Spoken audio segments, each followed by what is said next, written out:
siang Bapak kelas-kelas SMP Negeri Sintang dan rekan-rekan guru semuanya. Terima kasih atas kesempatan telah diberikan kepada saya. Pada hari ini saya akan menyampaikan hasil pertemuan kami di SD 21 Teluk Munyara Sintang, yaitu masalah bimbingan konseling atau BK yang waktunya itu diadakan selama 4 hari. Jadi dalam 4 hari itu kami mempunyai tema, ada 7 tema Pak. Jadi tugas ini nanti untuk mendapatkan sertifikat.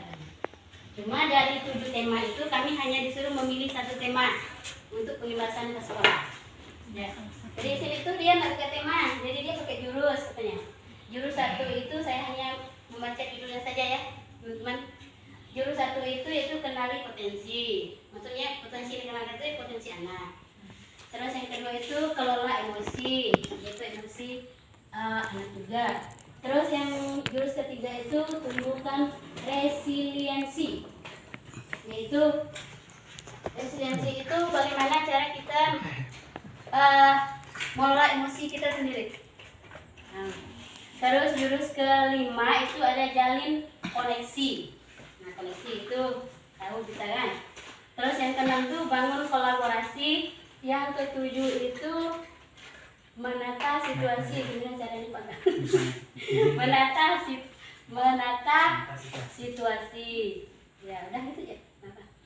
Hari ini saya memilihnya membangun kolaborasi Pak. Ya. Jadi saya tek aja. Membangun kolaborasi. Ya, kenapa saya bilang itu penting? Karena setiap persoalan itu tanpa kolaborasi itu tidak bisa, susah. Jadi kolaborasi itu bermacam-macam nanti sekolah itu. Ada dengan teman sejawat, orang tua, dengan siswa, jadi itu maka saya memilih kolaborasi. Terus di kolaborasi itu kita akan melihat apa isinya. Yang pertama itu mungkin ini ya, peran guru BK dan guru kelas. Nah, jadi ada dibagi menjadi beberapa tema ini, ada peran utama, kebutuhan kolaborasi, sumber kerjasama, tujuan dan tantangan. Nah, di sini peran utama dari guru kelas itu dia hanya mendidik melalui mata pelajaran dan pembentukan karakter murid. Jadi dia katanya lebih ke administrasi kelas nanti untuk yang peran utama dari guru kelas. Terus kalau guru BK itu karena dia tidak di kelas terus kan, jadi dia tidak tahu situasi siswa, dia hanya pelayanan yang mandirikan dalam mengembangkan potensi diri murid baik dalam bidang pribadi, sosial, belajar dan karir. Ya, kalau berhubungan ini boleh guru BK, misalnya bidang pribadi atau dia masalah dengan bidang pribadi dia sendiri, atau sosial atau belajar atau karir. Nah, karir itu misalnya dia bingung nih, cita dia mau jadi apa nantinya kan, karena SMP kan masih bingung kan, dia boleh konsultasi ke guru BK. Guru BK itu bukan hanya menangani kasus, bukan nunggu siswa yang kasus enggak, misalnya misalnya ada masalah pribadi dengan dirinya sendiri boleh, atau dengan orang tua atau dengan siapa boleh, enggak harus tunggu dipanggil misalnya. Cuma selama ini kan kalau udah ke BK itu bermasalah ya enggak. Nah, harusnya bukan nunggu dia bermasalah ke BK.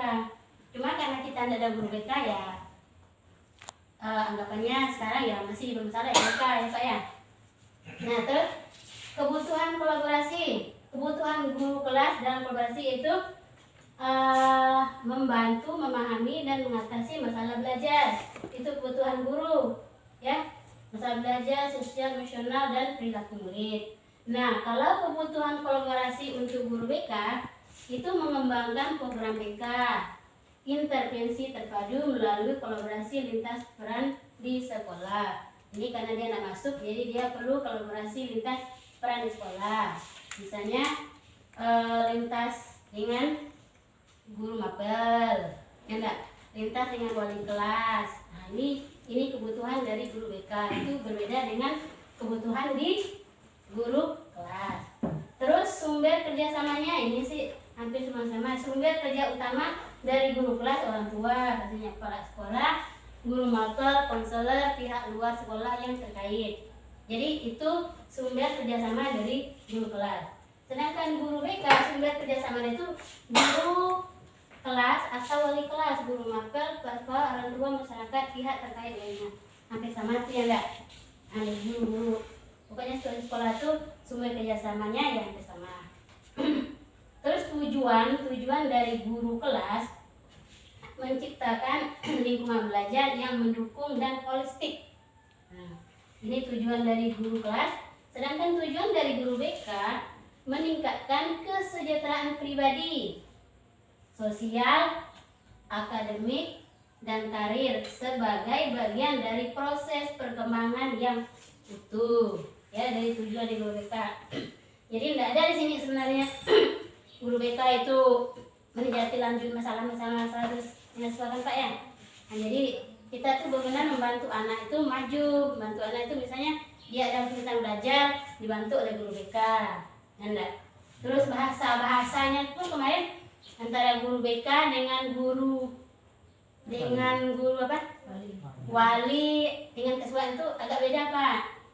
Nah, kalau guru BK itu dia lebih menekankan gimana atau apa, dia tidak menyalahkan gitu, dia hanya mengingatkan cerita siswa gitu. Terus kalau tantangannya ya pasti ada ya enggak. Tantangan di guru kelas itu yaitu masalah sosial, emosional siswa, perilaku yang mempengaruhi kemampuan belajar. Jadi kalau guru wali kelas itu lebih ke administrasi yaitu tentang belajar. Kalau guru BK itu permasalahannya sosial emosional dan karakter murid yang kompleks. Nah kalau guru kelas kan mungkin hanya satu kelas atau satu rombel yang tangani, ya. Tapi kalau guru BK itu 1000 siswa itu ya 1000 itu yang dia tangani gitu maksudnya. Ya, BK berapa ratus? Iya. Nah kalau idealnya satu guru BK itu menangani 150 siswa Pak. Nah, baru itu 24 jam. Karena ribuan berarti berapa BK? Iya, kalau SMP 2 tuh ada guru, ada 2. Ya. Karena 1000 lebih. Ya, ini kawan-kawan ya kalau antara batasan tugas guru BK dan guru kelas. Ya. Terus kita lanjut ke tiers. Tiers itu tingkatan masalah. Jadi kalau universal tuh mungkin saya enggak satu-satu ya, kan takut waktunya cukup ya. Nah, kalau tiers itu masalahnya masih ringan gitu Pak, tinggal masalah. Kalau tiers 2 itu sedang. Nah, kalau tiers 3 itu dia udah agak berat. Kalau dia ke masalah. Ini mayoritas murid kalau universal itu mayoritas murid kebutuhan umum tanpa resiko tinggi. Kalau yang terarah ini masih umum berarti belum terarah.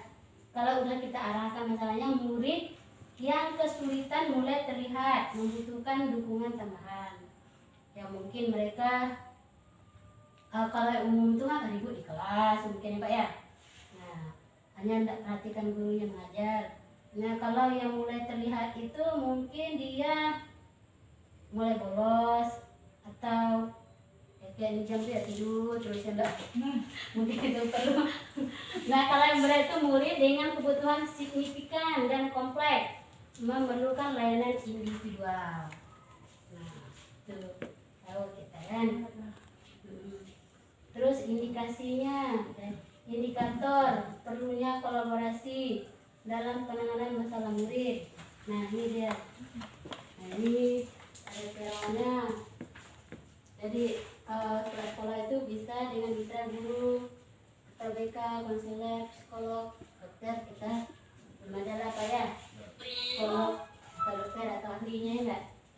Nah ini hanya sini arahnya. Ini ringan masih ditangani oleh guru BK, konselor, nanti dia naik guru piket. Ya nanti ada antara guru piket, guru mapel, orang tua itu ada batasan juga. Misalnya kayak terlambat itu guru piket, tanya gitu ya. Tapi kita sini udah berjalan kan Pak? Udah berjalan. Intervensi kepala sekolah ya. Ini ya seperti ini bangun kolaborasi ya, ini ada tangannya. Jadi kita bisa Saya rasa sih kita udah paham lah ya. Nah, ini mekanisme kolaborasi dalam penanganan masalah murid dan problem solvingnya. Tujuan ya ini. Ya nanti kita itu. Nah ini lahir. Ya ini udah ada penjelasannya tier 1, 2, dan 3. Ya, dah selesai. Jadi inilah hasil-hasil dari masih satu jurus ya. ya, saya pilih satu jurus karena memang hanya satu jurus yang kita ibahkan dari 7 yang ada. Jurus dibahas bagaimana cara kita menyikapi menghadapi. Ya, menghadapi. Jadi dia IBK lupa yang pakai tema, Pakai jurus. Jadi pakai jurus. Karena seperti orang bersilat enggak. Satu jurus. Model metode. Jurus-jurus ya kan jurus-jurus kita menanyakan sesuai kan? Nah, makanya bilang dulu. Minta satu. Ya, oke teman-teman, saya rasa cukup di sini dulu. Mengenai hasil dari pelatihan BK yang saya dapat selama berada di sana. Oke, terima kasih, selamat siang. Siap.